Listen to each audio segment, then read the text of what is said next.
Cordial saludo para todos ustedes, el mundo FEDICA. Quien les habla, Miss Bonnie, su nutricionista dietista. Y hoy tenemos un tema muy importante para todos los entrenadores, preparadores físicos, coach de entrenamiento y deportivo de este importante centro educativo FEDICA. Y con ustedes el tema tan relevante que es el uso de la proteína en relación con el deporte y el mundo fitness o el ejercicio. Bienvenidos. Las proteínas químicamente están conformadas por una cadena de aminoácidos. Esta conformación básicamente radica en moléculas de carbono, oxígeno, hidrógeno, azufre y nitrógeno.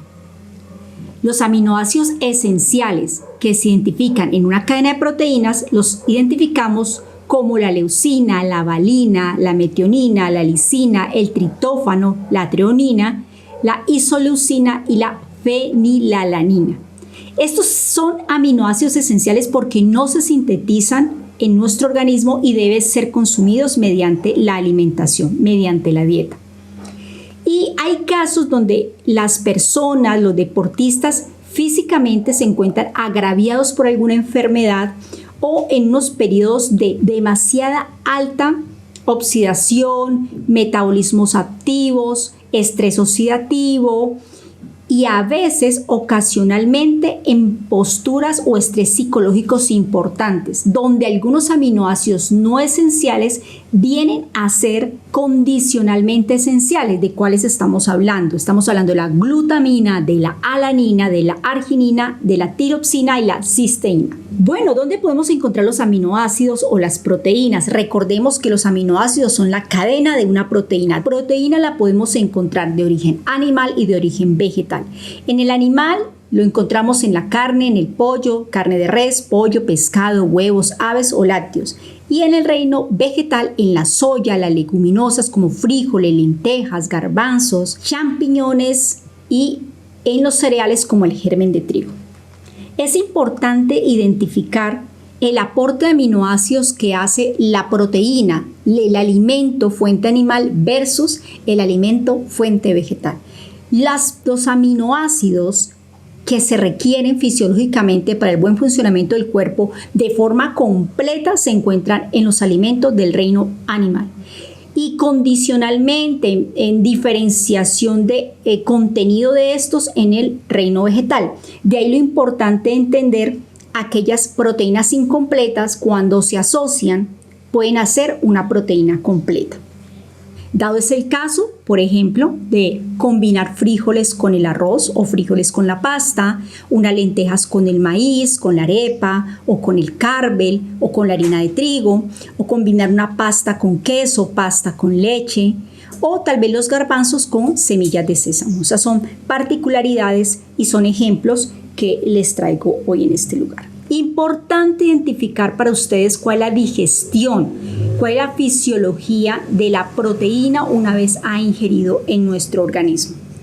Esta ingresa de forma de alimento, sea en alimento natural o sea en un suplemento, y va a entrar a llenar un pool de aminoácidos.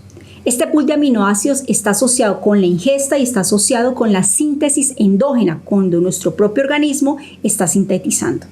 ¿Para dónde van estos aminoácidos ya sintetizados y metabolizados? A formar tejidos corporales, enzimas, hormonas, anticuerpos, a formar cabello, a formar uñas y a formar nuestra piel. Y muchas funciones fisiológicas necesarias para el buen funcionamiento de nuestro organismo. Pero de ahí una parte que se desarrolla en el hígado muy importante y la desaminización en el hígado. Entonces, ¿qué va a pasar con esos aminoácidos que se sintetizan? Número 1. Van a ir el desecho a hacer un desecho de nitrógeno por vía urea. Número 2, van a haber residuos carbonados o de grasa que van a ser parte del tejido graso en nuestro cuerpo. Valga la aclaración de que este porcentaje de calorías es muy bajo en comparación al potencial de aminoácidos que va a aportar a nuestro organismo la proteína. Vamos a hablar de algo muy importante y es el recambio de la proteína ocurrido por pérdida de nitrógeno. Es importante identificar cuál es el balance del nitrógeno. El balance del nitrógeno es que el nitrógeno ingerido debe ser lineal al nitrógeno perdido. ingesta, neutro, direccionalmente lineal con lo que se ingiere con lo que se pierde. Ese es el balance nitrógeno. Entonces hablamos de que el nitrógeno en las pérdidas diarias humanas por lo general se está estimando entre 35 a 55 gramos de proteína por día. ¿Cuándo es un balance positivo de nitrógeno? Un balance o un recambio positivo de nitrógeno es cuando el consumo del nitrógeno está por encima de la pérdida. ¿En qué momento se dan estas situaciones? Cuando hay embarazo, cuando están en crecimiento y desarrollo los chicos, cuando hay un tratamiento de enfermedades o procesos de hipertrofia muscular. Cuando el balance nitrógeno es negativo. Cuando hay casos de desnutrición, obviamente estamos hablando cuando la ingesta de nitrógeno es por debajo, muy por debajo de lo que estamos perdiendo. Estamos perdiendo más nitrógeno de lo que estamos ganando. Entonces ahí estamos hablando de casos de desnutrición, de anorexia, de quemaduras, anorexia prolongadas, postraumatismo y déficit en algún aminoácido esencial en nuestro organismo que nos puede provocar este tipo de situaciones. Ok, vamos a hablar de aquello de la biodisponibilidad, digestibilidad y composición de aminoácidos de una proteína. La disponibilidad de la proteína es la calidad proteica, así como se consume, se debe de absorber para que pueda ser usada. El porcentaje de uso de la digestibilidad de la proteína animal es de un 90% versus el de la proteína vegetal que lo tenemos entre un 60-70%. Siendo la proteína de origen animal mucho más eficiente en la biodisponibilidad, aceptabilidad digestiva y metabólica por todos nuestros receptores versus la proteína de origen vegetal. ¿Qué es la digestibilidad? Ahora, ¿qué es eso de la composición de los aminoácidos que también tiene que ver con la disponibilidad? La disponibilidad, estamos hablando de la cantidad de aminoácidos en esa proteína. ¿Cuánta cantidad de aminoácidos esenciales compone la proteína? ¿Y qué otros nutrientes está asociada a esta proteína para que pueda ser absorbida por el tracto digestivo con mayor eficiencia? Ahí estamos hablando de la disponibilidad y la composición de sus aminoácidos. Si un alimento tiene todos los aminoácidos, tiene la menor cantidad de fibra, menos cantidad de grasa, va a ser mucho más fácil la absorción. Pero si esta proteína no está completa, tiene mucha fibra y tiene otras cantidades de nutrientes que pueden estorbar la absorción proteica, decimos que la digestibilidad no es tan exitosa, por lo tanto la composición de aminoácidos no va a ser tan benéfica para nuestro organismo.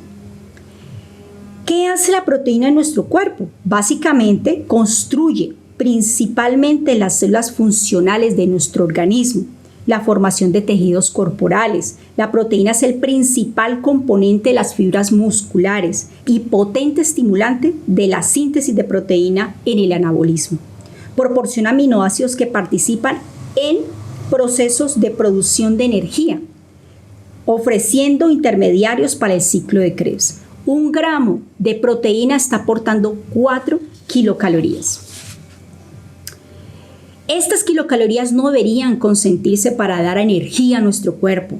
Ellas deben de ser usadas para los beneficios anteriormente mencionados, cuyo ninguno hablamos, solamente para ser mediadores del ciclo de Krebs que pueden hacer uso de energía y en casos extremos serían aportantes, pero no es la base del ser de la proteína. Las proteínas mensajeras transmiten señales para coordinar procesos biológicos entre diferentes células, tejidos y órganos, funciones enzimáticas, señalización del sistema inmunológico. Dada la importancia de la proteína en las funciones fisiológicas, es determinante la calidad de la proteína, que ésta resulta en la composición de todos sus aminoácidos, en la digestibilidad y en la biodisponibilidad que aportan mediante la dieta. Aquí tenemos un ejemplo, hablamos de que el macronutriente cuyo máximo aporte energético se puede determinar en una dieta. Cuando decimos cuál es el máximo de un macronutriente como la proteína, cuánto es lo máximo que me puede aportar en la dieta, no más del 15% del valor calórico total. Y esto en casos extremos por modalidades deportivas, porque se exige un pliegue graso muy bajo y una densidad muscular óptima, pero un peso muy liviano, la proteína puede entrar fisiológicamente dar aportes de energía, pero nunca por encima de un 15%. Se ha demostrado efectos de agregar proteínas a los carbohidratos para aumentar la acción de la insulina y versus disminuir esa resistencia que ocurre a veces en nuestro organismo. A mejor aporte proteico, menos vulnerabilidad a la resistencia a insulina y aumento de la tasa de acumulación proteica muscular en la recuperación, ejemplo, del deporte de la fuerza, por lo cual se aumenta el requerimiento proteico en este tipo de entrenamientos. Este tema es muy importante porque nos habla de la biodisponibilidad. La biodisponibilidad es, como lo hablamos anteriormente, de todas estas listas de alimentos que ustedes están viendo. Hablamos de el valor biológico, vamos a hablar de la tasa de utilización neta de ese 80 del valor biológico, cuánto es de utilización neta, de 80 se utiliza 73, y la digestibilidad corregida, que debe ser hasta 1. Aquí vemos, por ejemplo, que la carne roja llega a una digestibilidad corregida por score de 0.92, es muy alta. El huevo a 1, que es el top, el límite en la digestibilidad, lo que tiene casi que lo está aportando en aminoácidos, es muy eficiente, seguido de la leche, es majestuoso, por eso es un excelente post-entrenamiento. Sigue en su versus de origen vegetal la soya, definitivamente la que más aporte proteico tiene, y como vamos a hablar próximamente, la caseína y la whey son los derivados de la leche, donde va a entrar a jugar un papel muy importante en la forma como se usan para nuestro beneficio. Vamos a dar ejemplos muy importantes de cuáles son los requerimientos proteicos en fuerza y en resistencia para hablar del deporte. ¿Cuáles son los factores que tienen que ver con este uso de la proteína? Básicamente tenemos que tener en cuenta la edad.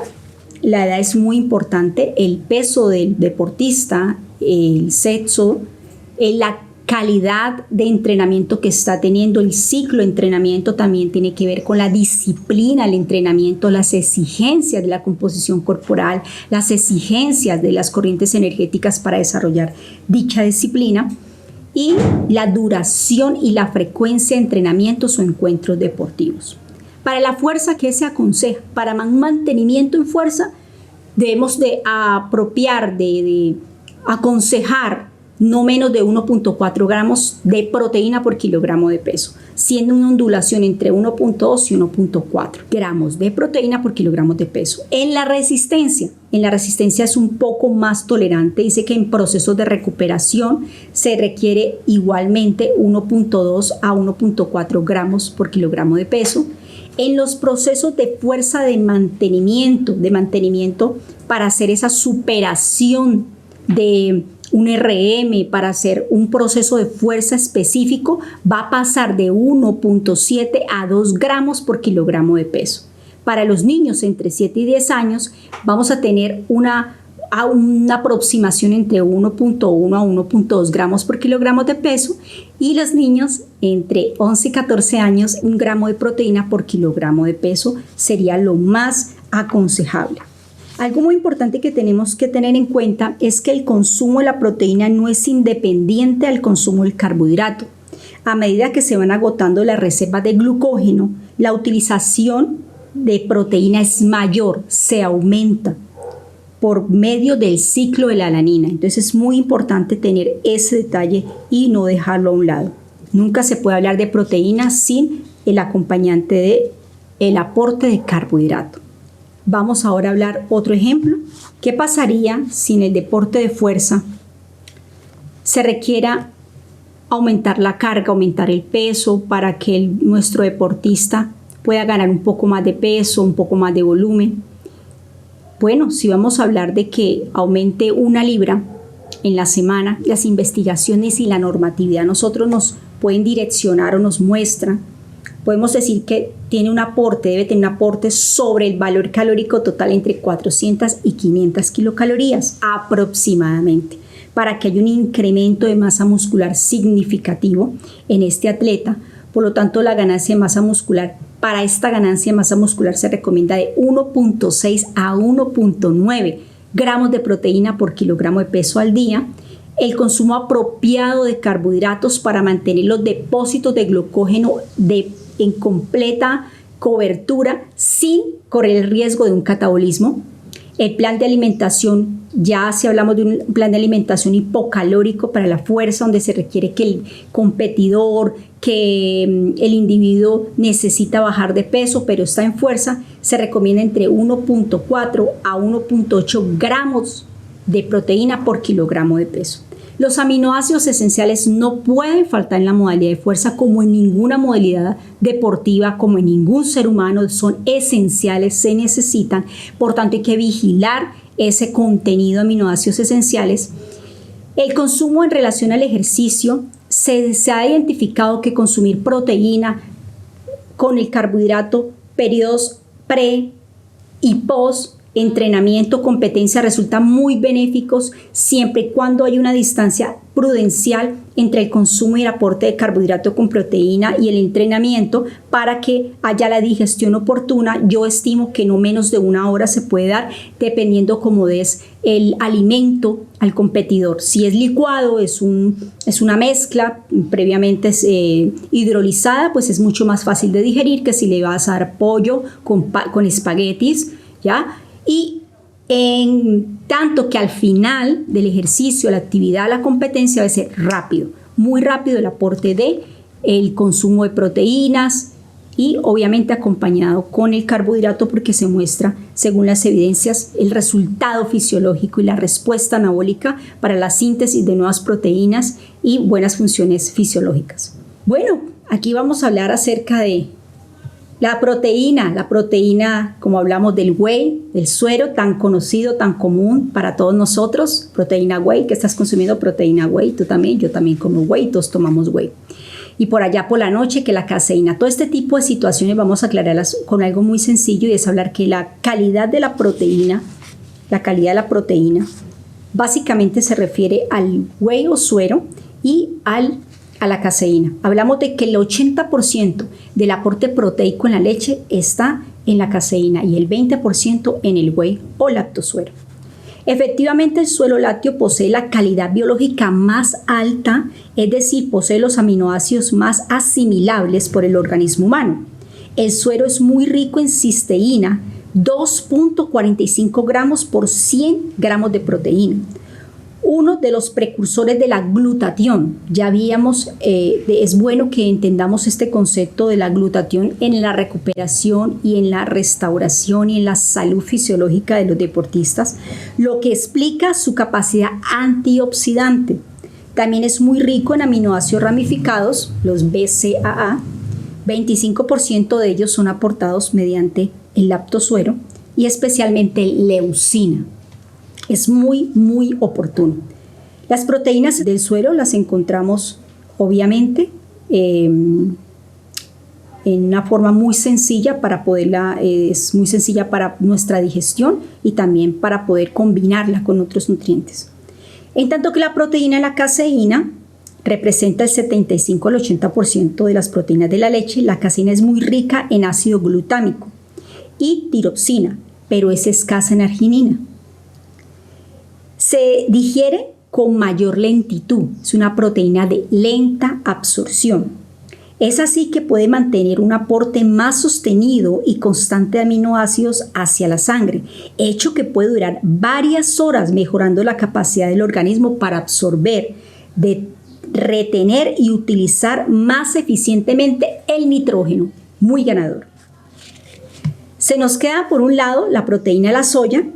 Bueno, la proteína de la soya posee un gran contenido de arginina, 8 gramos por 100 gramos de proteína, pero su potencial anabólico es un poco menor o significativamente menor a la leche, aunque muchos expertos están tratando de adecuar químicamente esa proteína para que sea igualmente eficiente que las proteínas de whey, pero aún no se ha logrado esta evidencia suficiente sobre este asunto.